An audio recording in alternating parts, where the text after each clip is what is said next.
ઉત્તરાખંડમાં મોટી લીંચોલી નજીક વરસાદ અને લેન્ડસ્લાઇડને કારણે અનેક પ્રવાસીઓ ફસાઈ ગયા છે, જેમાં કેદારનાથમાં વરસાદ અને લેન્ડસ્લાઇડમાં ફસાયેલા ગુજરાતના 17 યાત્રિકોનું ગણતરીના કલાકોમાં જ રેસ્ક્યુ કરાયું હતું. તમામ યાત્રીઓ સહી સલામત નીચે આવી ગયા છે. મુખ્યમંત્રી ભૂપેન્દ્ર પટેલે સ્ટેટ ઇમરજન્સી ઓપરેશન સેન્ટર મારફતે ઉત્તરાખંડ SEOC નો સંપર્ક સાધી તાત્કાલિક બચાવ વ્યવસ્થા કરાવી હતી.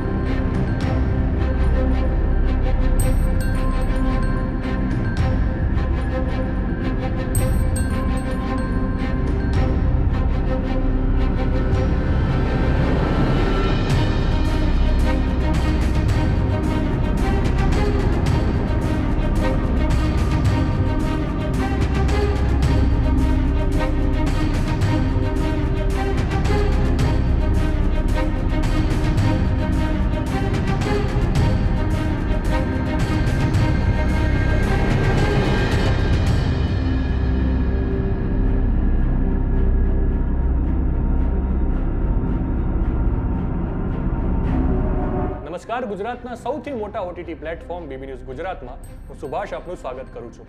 ઉત્તરાખંડમાં ભારે વરસાદ અને ભૂસ્ખલન બાદ કેદારનાથ યાત્રા 2 દિવસ માટે રોકી દેવામાં આવી છે. રાજ્યમાં 48 કલાક સુધી ભારે વરસાદનું એલર્ટ છે. આ કારણે NDRFની 12 ટીમો અને SDRFની 60 ટીમો તૈનાત કરવામાં આવી છે. કેદારનાથમાં વાદળ ફાટ્યા બાદ લીંચોલી અને ભીમલી પગપાળા માર્ગ પર ફસાયેલા 2000થી વધુ લોકોને બચાવી લેવામાં આવ્યા હતા. તેમને બચાવવા માટે ચિનુક અને MI-17 હેલિકોપ્ટર સહિત 7 હેલિકોપ્ટરની મદદ લેવામાં આવી હતી. જોકે હજુ 300 યાત્રાળુઓ ફસાયેલા છે.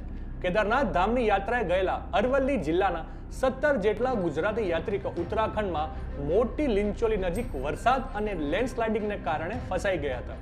મુખ્યમંત્રી ભૂપેન્દ્ર પટેલને આ ફસાયેલા લોકો અંગેની જાણ થતાં જ તેમણે રાજ્યના સ્ટેટ ઇમરજન્સી ઓપરેશન સેન્ટરને આ યાત્રિકોને સહી સલામત સુરક્ષિત સ્થળે પહોંચાડવાની કાર્યવાહીનું તાત્કાલિક સંકલન કરવા સૂચનાઓ આપી હતી. સ્ટેટ ઇમરજન્સી ઓપરેશન સેન્ટર પરથી રાહત કમિશનર આલોક પાંડે ઉત્તરાખંડ સરકારના SEOC નો સંપર્ક સાધીને આ ફસાયેલા ગુજરાતી યાત્રાળુઓની વિગતો અને સંપર્ક નંબર વગેરે પહોંચાડ્યા હતા. ઉત્તરાખંડમાં ભારે વરસાદને કારણે હરિદ્વાર, દહેરાદૂન, તેહરી, રુદ્રપ્રયાગ અને નૈનીતાલમાં અત્યાર સુધીમાં 16 લોકોના મોત થયા છે. કેદારનાથ બાદ શુક્રવારે સવારે સોનપ્રયાગમાં પણ ભૂસ્ખલન થયું હતું. અહીં હવામાન વિભાગે શુક્રવારે 24 રાજ્યોમાં ભારે વરસાદનું એલર્ટ જાહેર કર્યું છે.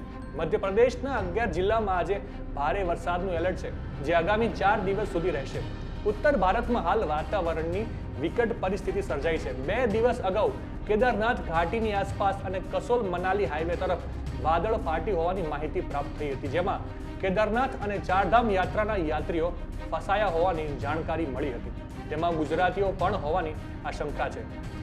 ઉલ્લેખનીય છે કે આ સમયગાળામાં ચારધામની યાત્રા જોખમભરી હોઈ શકે છે. તેમ છતાં હાલના સમય મુજબ ગુજરાતીઓમાં પણ ચારધામની યાત્રાને, તેમાં પણ ખાસ કરીને યુવાનોમાં કેદારનાથની યાત્રાનો ટ્રેન્ડ વધ્યો છે.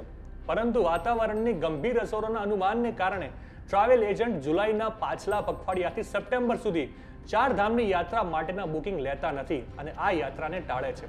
Rudraprayag disaster management officer NK રાજવારના જણાવ્યા અનુસાર ગૌરીકુંડથી શરૂ થતા 16 કિલોમીટર લાંબા કેદારનાથ ટ્રેકને ઘોડાપડાવ, લીંચોલી, બડી લીંચોલી અને ભીમલીમાં નુકસાન થયું છે.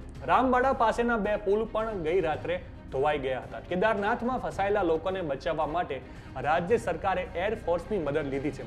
NDRFની 12 ટીમ, INS અને SDRFની 60 ટીમ બચાવ કાર્યમાં લાગેલી છે. નવા સમાચાર, નવી અપડેટ સાથે ફરી મળીશું. ત્યાં સુધી મને રજા આપશો. નમસ્કાર.